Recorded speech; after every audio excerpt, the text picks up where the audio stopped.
እስኪ አንድ ነገር በአይነ ህሊናችን እንሳ። አሃ አንድ እጅግ ግዙፍ የሆነ ዘመናዊ ኮርፖሬሽን አለን በል። እሺ እና ይሄ ኩባንያ ገበያውን ሙሉ በሙሉ መቆጣጠር ይፈልጋል። ትርፉን ማካበት፣ ተቀናቃኞቹን ማዳከም ይፈልጋል። ግን አንድ ትልቅ ችግር አለው። ቆሻሻ ስራዎችን ራሱ መስራት አይፈልግም። ልክ ነህ። ቆሻሻ፣ አደገኛና ስሙን ሊያጠፉ የሚችሉ ስራዎች ራሱ በቀጥታ መስራት ፈጽሞ አይፈልግም። ታዲያ የኮርፖሬሽኑ ስራ አስፈጻሚዎች ምን ያደርጋሉ ብለን ስናስር ስራውን ለሌላ የውጭ አካል ልክ እንደ ፍሪላንሰር አሳልፈው ይሰጣሉ። አዎ የውጭ ኮንትራት ወይም አውትሶርሲንግ የምንለው ነው እንግዲህ። በትክክል ዋናው ኩባንያ እጆቹን ንጹህ አድርጎ ኃላፊነትን ወደ ሌላ ገፍቶ በዚያ በሶስተኛ ወገን በኩል ትርፉን ይሰበስባል። ማለቴ ይህ በዘመናችን እጅግ የተለመደ ዘመናዊ የሚመስል የንግድ ስትራቴጂ ነው። ግን የሚገርመው እኮ ይሄ አሰራር የዘመናችን የንግድ ሰዎች የፈጠሩት አዲስ ጥበብ አለመሆኑን ነው። አሃ አይደለም እኔ በጭራሽ። ማለቴ ይህንኑ ስልት በተመሳሳይ ብልሃት ከ1500 ዓመታት በፊት በአንድ ግዙፍ መንግስት በከፍተኛ ደረጃ ተገባባይ ተደርጎ ነበር። ይሄ ነው እንግዲህ ነገሩን እጅግ አጓጊ የሚያደርገው። የዛሬው ምንጮች ምርመራችን መነሻ ያደረገው ከሳሙኤል የምርምር መዛግብት በተገኙ እጅግ አስገራሚ ታሪካዊ ሰነዶች ላይ ነው። አዎ እጅግ ጥልቅ መረጃዎች ናቸው። እና የዛሬው ተልዕኳችን ከ40ኛው እስከ 6ኛው ክፍለ ዘመን የነበረችው ጥንታዊቷ የአክሱም ግዛት የዓለምን ግማሽ ያስተዳድር የነበረውን የሮማን ግዛት ያለምንም ቀጥተኛ ወረራ እንዴት በዘዴ እንደዘረፈችውና ግብር እንዳስገበረችው መመርመር ነው። ታሪክ ጸሐፊዎች እኮ ይህንን ስልት የሰሜን ግስጋሴ ብለው ነው የሚጠሩት። የሰሜን ግስጋሴ። አዎ ይህን ውስብስብ ታሪክ ከመነሻው ስንፈተሸው በመጀመሪያ ደረጃ አክሱም ይህንን የውጭ ኮንትራት ወይም የተወካይ ኃይል ስልት በተግባር ለመጀመር የተነሳቸው ለምንድን ነው የሚለውን ማየት አለብን። እሱን ለመረዳት እንግዲህ ጊዜውን ወደ 350 ዓመተ ምህረት አካባቢ መመለስ ይኖርብናል። እሺ። በወቅቱ የአክሱም ግዛት እጅግ በጠንካራ የጦር ኃይል ታግዛ ጎረቤት የነበረውን የኩሽ መንግስትን ሙሉ በሙሉ በመደምሰስ ታላቅ ድል ተቀዳጅታለች። ኩሽን አሸነፈች። አዎ የኩሽን መንግስት ማሸነፍ ማለት ደግሞ ዝም ብሎ መሬት መቆጣጠር ብቻ አልነበረም። ለአክሱም ከፍተኛ የሆነ የወርቅ ማበረታቻ ወይም ያልተጠበቀ ግዙፍ የኢኮኖሚ አቅም ፈጥሮላታል። አሃ ሀብት አገኘች ማለት ነው። ልክ ነሽ። አሁን አክሱም ወርቅ አላት፣ አሸናፊ ጦር አላት፣ እንዲሁም ግዛቷን የማስፋት ከፍተኛ ፍላጎት አላት። ሆኖም ወደ ሰሜን አቅጣጫ ማለትም ወደ ግብፅና የሮም ግዛቶች ለመስፋፋት ሲያስቡ አንድ እጅግ ፈታኝ የሆነ የተፈጥሮ እንቅፋት ከፊታቸው ተደቀነ። የተፈጥሮ እንቅፋት ስል ተራራ ወይም ትልቅ ወንዝ ማለታችን ነው ወይስ የአየር ንብረት ችግር? የአየር ንብረትና የበሽታ ቀጠና መሆኑ። እሺ። ማለቴ አክሱማውያን አዲሱን ግዛታቸውን ለማስፋፋት አባይን ተከትለው ወደ ታች ወደ ቆላማው አካባቢ መውረድ ነበረባቸው። ነገር ግን ይህ የሰሜኑ የአባይ ሸለቆ እጅግ በሚያቃጥል ሙቀት የተሞላ ከምንም በላይ ደግሞ የወባ በሽታ የሚተራመስበት ቀጠና ነበር። አዎ ደጋማ አየር ነው የለመዱት። በትክክል። የአክሱም ማዕከላዊ መንግስት በደጋማውና ተስማሚ አየር ንብረት ባለው አካባቢ ነው የተመሰረተው። ታዲያ የራሳቸውን ውድና የተከነ ጦር በዚያ በወባ ወደ ተሞላው ሲኦል ልከው መሬቱን በቀጥታ እንዲያስተዳደር ማድረግ ፈጽሞ አዋጭ አልነበረም። ቆይ ይህ ማለት እኮ ሀብቱ አላቸው፣ አቅሙም አላቸው፣ ግን መሬቱ የራሳቸውን ዜጎች ጤናና ሕይወት ስለሚፈታትን የራሳቸውን ጦር አደጋ ላይ መጣል አልፈለጉም። አዎ በፍጹም። ልክ በመግቢያችን ላይ እንዳነሳ ነው ኮርፖሬሽኑ ቆሻሻውና አደገኛውን ስራ ለሌላ አካል አሳልፎ ለመስጠት ወሰኑ ማለት ነው። ልክ ነሽ። እሱ ነው ነጥቡ። ታዲያ ማንን ነው ለዚህ ገዳይ ቀጠና እንደ ተወካይ ወታደር የመረጡት? ብሌሚያውያን የተባሉ ኃይሎች ነው። እነዚህ ብሌሚያውያን በዚያው በራማ እና ፈታኝ አካባቢ ተወልደው ያደጉ ናቸው። ማለቴ የአየር ንብረቱን በሚገባ የተላመዱ እጅግ አስፈሪ የሆኑ ዘላን ተዋጊዎች ነበሩ። ተስማሚ ተወካዮች አገኙ ማለት ነው። አዎ። እና አክሱም አንድ ብልህ የስትራቴጂ እርምጃ ወሰደች። እነዚህን የበረሃ ፈረሰኞች በራሳ ግዙፍ የወርቅ ክምችት አስታጠቀች፣ ደገፈች፣ እንዲሁም ከጀርባ ሆነ የራሳ ተወካይ ያደረገቻቸው። ዋው! ይህን በማድረግ አክሱም የራሷን አንድም ወታደር ሳታጣ በብሌሚያውያን በኩል ግዛቷን ወደ ሰሜን ያስፋፋች መጣች። ይህ እኮ በአጭር አነጋገር በሌላ መንግስት ውስጥ የራስን መንግስት እንደመመስረት ነው። በትክክል። ግን አንድ የሚከነክን ለማመን የሚከብድ ነገር አለ። እነዚህ ብሌሚያውያን የተባሉ ዘላን ኃይሎች ወደ ሰሜን እየገፉ ሲሄዱ በቀጥታ የሚጋጩት ከሮም ግዛት ጋር ነው። አዎ፣ የሮም ግዛት። ሮማውያን እኮ በዚያ ዘመን ዓለምን ያንቀጠቀጠ እጅግ ግዙፍ የተደራጀ እና የማይበገር ጦር የነበራቸው ናቸው፣ ያለ ምንም ጥርጥር። ታዲያ የሮም ጦር እነዚህን የዘላን ተወካዮች ሲያይ ለምን ወዲያውኑ አላቀፋቸውም? ማለት የሮም ንጉሶች ድንበራቸው ሲጣስ ዝም ብለው ይመለከቱ ነበር ማለት ነው? ላይ ላዩን ሲታይ ሮማውያን ዝም ማለታቸው የድክመት ሊመስል ይችላል። ነገር ግን ጉዳዩ ከወታደራዊ አቅም ማነስ ጋር የተያያዘ አልነበሩም። ይህ እጅግ የተወሳሰበ ሮምን አስጨናቂ ሁኔታ ውስጥ የከተተ የኢኮኖሚና የደህንነት ወጥመድ ነበር። ወጥመድ? እንዴት ያለ ወጥመድ? መረጃዎች እንደሚያሳዩት ብሌሚያውያን ዝም ብለው ድንበር ጥሶ የሚገቡ ዘርፎ የሚወጡም ተራ ዘራፊዎች አልነበሩም። ጉዳዩ ከዛ የተለቀ ነበር። እሺ። እንደ ፊሌ፣ ኤሌፋንቲን እና ሲዮይኔ ማለቴ አሁኗ አሷን በመሳሰሉት ቁልፍ የሮም የንግድ ከተሞች ውስጥ በይፋ ገብተው ይሰፈሩ ነበር። ከሰፈሩ በኋላስ? ከሰፈሩ በኋላ የራሳቸውን መደበኛ ሆነ የግብር አሰባሰብ ስርዓት ዘረጉ። እንዴ! በሮም ከተማ ውስጥ ሆነው ከሮም ዜጎች ግብር ይሰበስቡ ነበር? አዎ። የእህል፣ የወርቅ እና የንግድ ታክስን በይፋ ከሮም ዜጎች ይሰበሰቡ ነበር። ይህ የተሰበሰበ ሀብት ደግሞ የትም አይሄድ፣ ወደ አክሱም ነው የሚሄደው። ልክ ነሽ። በብሌሚያውያን ጥብቅ ቁጥጥር ስር ባሉ የበረሃ የንግድ መስመሮች በኩል በቀጥታ ወደ አክሱም ማዕከላዊ መንግሥት ይፈስ ነበር። የሮም ዜጎች በገዛ ከተማቸው ለውጭ ኃይል ግብር የገበሩ ነበር። ይህ እኮ ዘመናዊ የማፊያ ቡድኖች ከሚጠቀሙበት የጥበቃ ገንዘብ ዝርፊያ ጋር ቀጥታ የሚመሳሰል ነው። አዎ፣ በትክክል። ንግድህን በሰላም ማካሄድ ከፈለክ፣ እርሻህን ማረስ ከፈለክ ለእኛ ገንዘብ ክፈል፣ አለበለዚያ ንብረትህን አወድመዋለን እንደሚሉት አደገኛ ቡድኖች ማለት ነው። ልክ ነው፣ እሱ ራሱ ነው። ግን አሁንም ጥያቄ አልተመለሰም።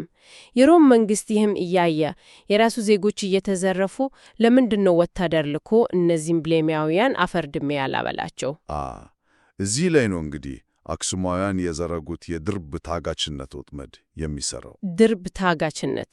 አዎ። የሮም መንግስት ብሌሚያውያንን ለማጥቃት ወታደራዊ እርምጃ ቢወስድ ብሌሚያውያን ብቻቸውን አልነበሩም። ከጀርባቸው ግዙፏ የአክሱም ግዛት አለች። አክሱም ከጀርባቸው አለች? ልክ ነው። አክሱም ደግሞ በወቅቱ የቀይ ባህርንና የህንድ ውቅያኖስ የንግድ መስመሮችን በበላይነት ትቆጣጠር ነበረ። ሮማውያን ብሌሚያውያንን ቢነኩ አክሱም የሮምን ዓለም አቀፍ የንግድ መስመሮች ሙሉ በሙሉ ሊዘጋ ትችላለች። ያ ማለት የሮም ኢኮኖሚ ቆማል ማለት ነው። በትክክል። አሊያም ደግሞ ከዚያ የከፋ እርምጃ ወስዳ በሺዎች የሚቆጠሩ ተጨማሪ የጥፋት ኃይሎችን አሰማርታ የደቡባዊ ግብፅን ኢኮኖሚ ሙሉ በሙሉ ልታወድመው ትችላለች። ደቡባዊ ግብፅ ደግሞ ለሮም መንግስት የእህል ጎተራዋ ነበር። አሁን ስዕሉ ግልጽ እየሆነልኝ ነው። ማለቴ ሮማውያን ብሌሚያውያንን ወታደራዊ እርምጃ ወስደው ቢሞቱ ትክክለኛው ጌታቸው አክሱም ጣልቃ ትገባለች፣ የንግድ መስመሩ ይዘጋል፣ እህልም ይቋረጣል። ልክ ነሽ። ባይሞቷቸውና ዝም ቢሉ ደግሞ በየቀኑ የራሳቸው ዜጎች ግብራቸው የተዘረፈው ወደ አክሱም ይጓዛል። ይህ እኮ ከባድ አጣብቂኝ ነው። ሮም ብትውጣው ሚያነቃት፣ ብትተፋው የሚጎዳት እሾ አስዋጥዋት ማለት ነው። አዎ፣ እጅግ አስገራሚ የዲፕሎማሲ ጨዋታ ነው። ለአክሱም ንጉሥ ይህ አሰራር ክህደት የሚቻልበት ወታደራዊ መገኘት ሰጥቶታል። ማንም ሰው ለምን ሮምን ትዘርፋለህ ብሎ ቢጠይቀው እኔ ምን አገባኝ እሱ የዘላኖ ችግር ነው ብሎ ሊክድ ይችላል። አዎ፣ እኔ የለውበትም ሊል ይችላል። አክሱም በይፋ እና በወረቀት ላይ ከሮም ጋር ወዳጅ ጠላት የሚመስል ጤናማ ዲፕሎማሲያዊ ግንኙነት እያላት፣ በተዘዋዋሪ ግን በብሌሚያውያን በኩል የኒልን ሀብት ትመነትፍ ነበር። ሮም ደግሞ እንዳላየች ለማለፍ መምረት ነበረባት። አማራጭ ስላልነበራት። አዎ፣ ምክንያቱም አማራጩ ከባድ ጦርነት፣ የእህል እጥረትና ታላቅ የኢኮኖሚ ውድቀት ነበር። እሺ፣ ይህን የጥበቃ ገንዘብና የሱር አስተዳደር አሰራር ጥልቀት አሁን በሚገባ ተገንዝቤዋለሁ። ነገር ግን አንድ ግር የሚለኝ ነገር አለ። ምንድነው እሱ? ይህ ሁሉ ሲሆን ቢያንስ በወረቀት ላይ ለሮም ዜጎችም ሆነ ለዓለም ማህበረሰብ የሚሰጡት ምን አይነት ህጋዊ ሽፋን ነበር? ማለቴ ዘላን ጦረኞች ዝም ብለው በሮም ግዛት ውስጥ ገብተው ግብር መሰብሰብ ብቻውን እኮ አይን ያወጣ ይፋዊ ወረራ ነው። አዎ፣ ማለቴ ግልጽ ወረራ ነው። ታዲያ ይህን የተደራጀ ዘረፋ እንዴት ህጋዊ ያስመሰሉት? ስልጣዊ ማጨበርበሪያቸው ምን ነበር? ለዚህ ነው እንግዲህ ወደ ፊሌ ቤተ መቅደስ ታሪክ የምናልፈው። ይህን ስውር አስተዳደር ህጋዊ ለማስመሰል ሃይማኖት እንደ ትልቅ ሽፋን ሆኖ አገልግሏል። የፊሌ ቤተ መቅደስ? አዎ፣ የፊሌ የኢሲስ ቤተ መቅደስ የዚህ ሁሉ ስውር የብሌሚያውያንና የአክሱማውያን ኦፕሬሽን መንፈሳዊ፣ አስተዳደራዊና የስለላ ማዕከል ነበር። በወቅቱ ብሌሚያውያን ጥንታዊውን የኢሲስ እምነት ይከተሉ ስለነበሩ ወደዚህ ቤተ መቅደስ በነጻነት የመግባት መብት እንዲሰጧቸው ሮማውያንን አስገደዱ። የሮም መንግስትም ፈቀደ እና ይህ የመንፈሳዊ ጉዞ ሰበብ ትልቅ ህጋዊ ክፍተት ሆነ ማለት ነው። ፈጽሞ። በዚህ ክፍተት በመጠቀም የአክሱም ወኪሎች፣ የብሌሚያውያን ግብር ሰብሳቢዎችና ሰላዮች ወደ ቤተ መቅደስ እየሄድን ነው በሚል ሰበብ በሮም ግዛት ውስጥ በነጻነት ህጋዊ መስሎ ይንቀሳቀሱ ነበር። ይሄ እኮ እጅግ አስገራሚ ሃይማኖታዊ ማጨበርበሪያ ነው። ማለቴ ሃይማኖታዊ ስፍራውን እንደ ኢኮኖሚያዊ የገንዘብ ማጠቢያና የስለላ ማዕከል ተጠቀሙበት። ልክ ነሽ። ልክ እንደ ገንዘብ ማጠቢያ። የሮም ዜጎች በግዴታም ሆነ በፍርሃት ግብር ይከፍላሉ። የተሰበሰበው የሮም ገንዘብ በፊሌ ቤተ መቅደስ በኩል ያልፋል። ከዚያም ታጥቦ እና ህጋዊ መስሎ ወደ አክሱም የወርቅ መለኪያነት ይቀየር ነበር። ቤተ መቅደሱ የባንክ እና የስለላ ማዕከል ሆኖ አገልግሏል ማለት ነው። አዎ፣ ምን መሰለሽ፣ ከመረጃ ምንጫችን ላይ የቀረበውን አስገራሚ ንጽጽር እዚህ ጋር ብናነሳው የነገሩ ስፋት ይበልጥ ግልጽ ይወጣል። እስኪ ካርታውን እንመልከት። እሺ። በወቅቱ በነበረው ዓለም አቀፍ ካርታ ላይ የሮም መንግስት ይህንን የደቡብ ግብጽ አካባቢ እንደምታስተዳድር በይፋ ይታመን ነበር። በካርታው ላይ የሮም ነው። አዎ፣ ሊሚታኒ የሚባሉ የሮም የድንበር ጠባቂ ጦር አባላትም እዚያው ተመድበው ነበር። ግን መሬት ላይ ያለው እውነታ ከዚህ ፍጹም የተለየ ነበር አይደል? ሙሉ በሙሉ የተለየ ነበር። እነዚያ የሮም የድንበር ጠባቂዎች ቋሚ ዝቅተኛ ደመወዝ የሚከፈላቸው እና ሞራሉ የሞተባቸው ወታደሮች ነበሩ። በተጨባጭ በመሬት ላይ እውነተኛውን ኃይል የያዘው ማን ነው ብንል አካባቢውን እንደፈለገ የሚጋልበው የብሌሚያውያን ፈረሰኛ ጦር ነበር። ሃይማኖታዊ ስፍራ የተባለው የፊሌ ቤተ መቅደስ ደግሞ የአክሱም የስለላ መረብ ማዕከል ነበር። ይህ አሰራር በእውነት ማመን የሚከብድ የፖለቲካ እውነታ ነው። ማለቴ በካርታ ላይ በሚታየው የሮም ይገባኛል ጥያቄና መሬት ላይ ባለው የአክሱም እውነተኛ ቁጥጥር መካከል ያለው ልዩነት የሰማይና የምድር ያህል ነው። አዎ፣ በጣም ትልቅ ልዩነት ነው። ቁስጥንጥንያ ውስጥ ባለው ውብ ቤተ መንግስት ተቀምጦ የካርታውን መስመር እያዩ ይህ የኛ ግዛት ነው ይላሉ ሮማውያን ዜጎች፣ ግን ፊታቸው ላይ የተገረፉ ግብር የሚከፍሉት ለአክሱም ተወካዮች ነው። ልክ ነው። መራራ እውነታው ይሄ ነበር። ይህን ስሰማ ግን አንድ ጥያቄ ይፈጠረብኛል። አንድ ግዛት እንዲህ አይነት የውሸት ካርታን ይዞ መሬት ላይ ያለውን መራራ እውነታ እየካደ ራሱን ለምን ያህል ጊዜ ማታለል ይችላል? አንድ ቀን እኮ እውነታው መፈንዳቱ አይቀር። እርግጥ ነው ለረጅም ጊዜ አታሏል፣ አብሮ የመኖር ሁኔታን ፈጥሮ ቆይቷል። ነገር ግን እውነታው ለዘላለም ሊደበቅ አይችልም። ይህ የተወሳሰበ የውክልና ስርዓት መፈራረስ የጀመረው የውሸት ካርታው በመጨረሻው መሬት ላይ ካለው እውነታ ጋር ኩፉኛ ሲላተም ነው። ሲጋለጥ ማለት ነው። አዎ። ታሪኩን ወደ 6ኛው ክፍለ ዘመን ስናመጣው በተለይ በ540 ዓመተ ምህረት አካባቢ ነገሮች በከፍተኛ ደረጃ ተቀየሩ። የባይዛንታይኑ ንጉሥ ጀስቲኒያን ወደ ሥልጣን ሲመጣ የነገሩን አሳሳቢነትን በግልጽ ተገነዘበ። ጀስቲኒያን እኮ በታሪክ ውስጥ የሮሙን ቀድሞ ግዛት መልሶ ለማዋሃድ ከፍተኛ ፍላጎት የነበረው ንጉሥ ነው። ታዲያ እሱ ይህንን የብሌሚያውያን ድፍረት ዝም ብሎ የታገሰውም አይደል? ሊታገሰው አልቻለም። ጀስቲኒያን ነገሩን ከተራ የድንበር ግጭት በላይ እንደሆነ ተረዳ። ብሌሚያውያን ዝም ብለው ሃይማኖተኛ ተጓዦች ሳይሆኑ ሆን ተብሎ ለአክሱም ግዛት የሰሜን መስፋፋት ዋና መሳሪያ ሆኖ የሰሩ መሆናቸውን አወቀ። ከሁሉም በላይ ደግሞ እነዚህ ኃይሎች የሮምን የህልውና መሠረት የሆነውን የግብጽ የእህል አቅርቦት አደጋ ላይ እንደጣሉበት ተረዳ። ይሄ እንግዲህ ቀይ መስመር ነው የነካው። በትክክል ይህ ለአንድ የሮም ንጉሥ ሊታለፍ የማይችል ቀይ መስመር ነበር። እንግዲህ ጀስቲኒያን ይህ የጨዋታ ጊዜ አብቅቷል፣ ማጭበርበሩ ይበቃል አለ ማለት ነው። ታዲያ የወሰደው ርምጋ ምን ነበር? ግዙፉን የሮም ጦር አሰልፎ አክሱሙን በቀጥታ ወጋ? የለም። ጀስቲኒያን ከዚያው የተሻለ የረቀቅ ስልት ነበር የተጠቀመው።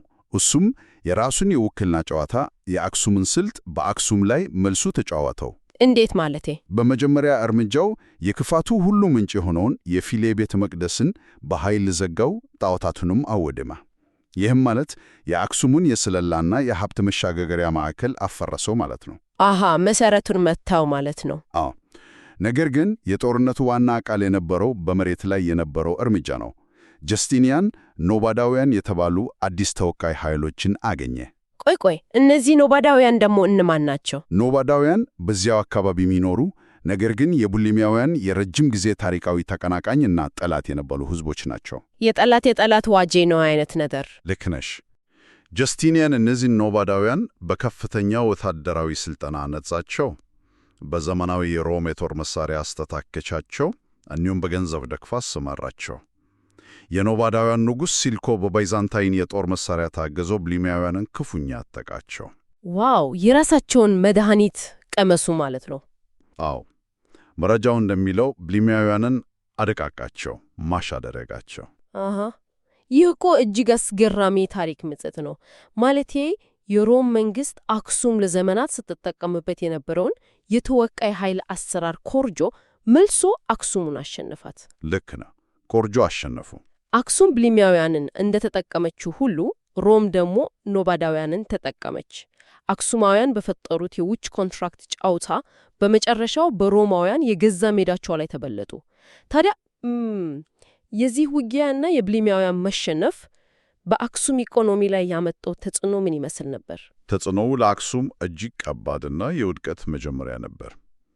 ብሊሚያውያን ተሸንፎ ቀኒል አካባቢ ሲባረሩ አክሱም ከሰሜኑ ግዛት ታገኝ የነበረው የግብር ገቢና የወርቅ ፍሰት በአንድ ጀንበር ሙሉ በሙሉ ደረቀ። ገቢው ቆመ ማለት ነው። አዎ። ይህ የሰሜኑ የኢኮኖሚ የደም ስር መቆረጥ አክሱምን ግዛት ተጽዕኖ በእጅጉ አዳከመው።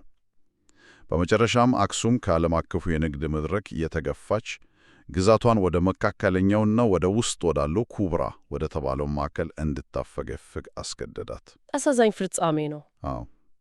ያ ሁሉ ዘመን ያስቆጠረው የሰሜን ግስጋሴ ህልምና የሱር አስተዳደር ስትራቴጂም እዚያ ላይ አበቃ። እንግዲህ ይህ የታሪክ ጉዞ ዛሬ በዘመናችን ላለነው ሰዎች የሚያስተምረን እጅግ ትልቅ ቁም ነገር አለው። አዎ፣ ብዙ ያስተምራል። እውነተኛ የጂኦፖለቲካዊ ኃይል ማለት በካርታ ላይ የሚሰመር ህጋዊ መስመር አይደለም። ኃይል ማለት በተጨባጭ በመሬት ላይ ያለውን የሀብት ፍሰት እና ተወካይ ኃይሎችን የመቆጣጠር አቅም ነው። በትክክል። አክሱማውያን ካርታ ሳይኖራቸው ለዘመናት መሬቱን በተዘዋዋሪ ሲገዙ፣ ሮማውያን ደግሞ መሬቱን አጥተው ካርታውን ብቻ ታቅፈው የቆዩበት ዘመን ነበር። ይህ የሚያሳየን የሰው ልጅ የፖለቲካ ተፈጥሮ መቼም ቢሆን እንደማይቀየር ነው። ከምንጮቻችን ያገኘነው ይህ ጥልቅ ትንታኔ የሚያስገነዝበን ትልቁ ጉዳይ ፖለቲካዊ ቁጥጥር ሁልጊዜ መደበኛ እና ግልጽ በሆነ መንገድ ላይ ሊገለጽ እንደሚችል ነው። ልክ ነህ። የፊሌ ቤተ መቅደስ የሃይማኖት ስፍራ መስሎ የስለላ ማዕከል እንደነበረው ሁሉ ዛሬም በዓለም አቀፍ ግንኙነቶች ውስጥ ከሚታየው ገጽታ በስተጀርባ በውክልና የሚሰሩ ስውር ዓላማዎችን ያዘሉ አሰራሮች ሊኖሩ ይችላሉ። ታሪክ ራሱን ይደግማል የሚባለው ለዚህ እኮ ነው። ይህን በማንሳት ጥሩ አረገ።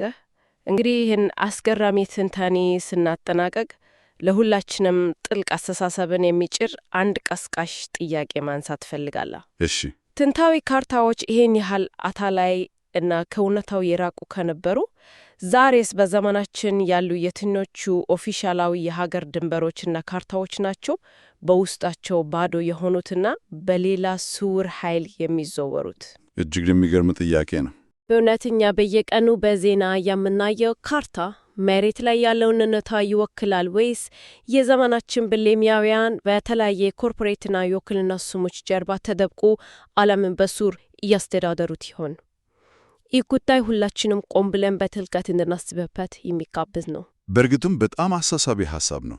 ይህን አስገራሚ የምንጮች ምርመራ ከመዝጋታችን በፊት ግን አንድ ወሳኝ መረጃ እናካፍላችሁ። አዎ፣ እሱን መናገር አለብን። የዚህን ጥልቅ ትንታኔ ሙሉ ይዘቶች ለተለያየ ግልና የሥራ ፕሮጀክቶች የሚጠቅሙ ልዩ የተዘጋጁ ሪፖርቶችንና በጥናቷ ላይ ጥልቅ ብርሃን የሚፈነጥቁ ሰነዶችን በwww.samail.ink ድረገጽ ላይ ማግኘት እንደሚችሉ በደስታ እናሳውቃለን። አዎ፣ ሁሉም እዚያ ይገኛሉ።